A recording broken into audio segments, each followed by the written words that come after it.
کۆگایەکی پاشماوەی تەقەمەنی لە گوندی بەرچیخە لە دەڤەری برادۆز دۆزرایەوە کە نزیکەی 300 گولە هاون و تۆپی تێدایە. مێژووی تەقەمەنیەکان دەگەڕێتەوە بۆ سەردەمی شەڕی عێراق ئێران. بەپێی زانیاریەکان کۆگاکە لەلایەن هاوڵاتیەکەوە دۆزراوەتەوە کە ویستویەتی خان و دروست بکات. هاوکات تیمەکانی دەستگای مین لە پێناو سەلامەتی گیانی هاوڵاتیان تەقەمەنیەکانیان لە ناوچەکە گواستۆتەوە. دیار لایەن هەڵاتی گوندی بەرچیخەی نایسەکان ماگەداکەنەوە بە هەبوونی کۆگایەکی تەقەمەنی سەردەمی ڕژێمی ناوچوو بۆیە دەست بەجێ لەلایەن بەڕێوەتی گشتی کاروباری مینی هەولێر تیمی تایبەتمە ڕاست پێدرا بۆ چارەسەرکردنی کۆگایەکە ئەوە بوو تیمی لەناوبردنی تەقەمەنیەکان بە لەگەڵ بەڕێز بەڕێوەری چالەچیەکان ڕاستپاردان بۆ ئەنجامدان و چارەسەرکردنی ئەو کۆگایە.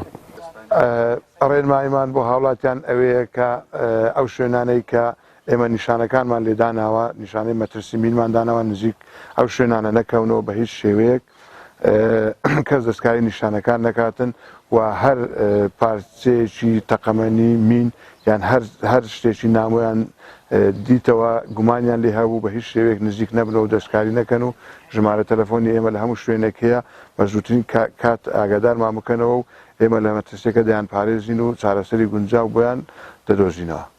لە هەرێمی کوردستان لە کۆی 260 کیلۆمەتر دووجا تەنها لە سەدا 35 لە مین و تەقەمەنی پاکراوەتەوە و بەپێی ئامارەکان تاوەکو ئێستا زیاتر لە 13,000 هاوڵاتی بوونەتە قوربانی مین و تەقەمەنی.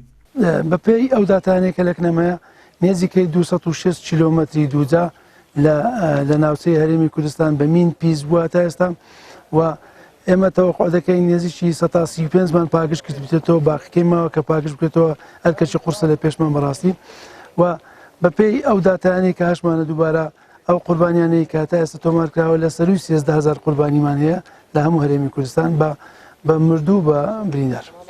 ساڵانە هاوڵاتیان لە وەرزی بەهار بۆ گەشت و سەیران و هێنانی جیابەهاریەکان ڕوو لە ناوچە کوێستانەکانی دەڤەری سۆران دەکەن. زۆرێکیش لەو ناوچانە مینڕێژ کراون و تاوەکو ئێستا پاک نەکراونەتەوە. بۆیە هۆشداری دەدرێتە هاوڵاتیان لە پێناو سەلامەتی خۆیان ڕێنماییەکانی دەستگای مین جێبەجێ بکەن.